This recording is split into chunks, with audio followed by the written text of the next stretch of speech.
ចំគាត់សម្រាប់ប្រសង់គុំនៅស្នាក់នៅរៀនសូត្រនៅកន្លែងនេះ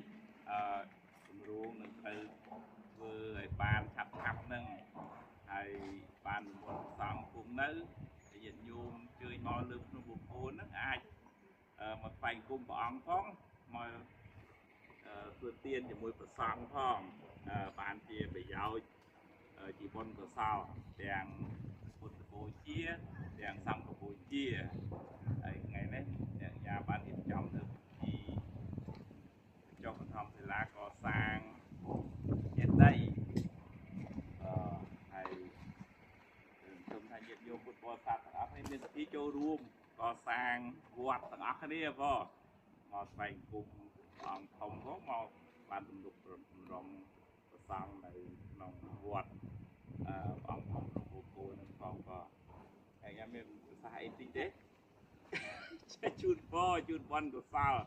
អ្នកញាបានក្តីសុខហើយសង្ឃឹមថាបានបន្តការងារកសាងអង្គធំនេះឲ្យបានជោគជ័យឆាប់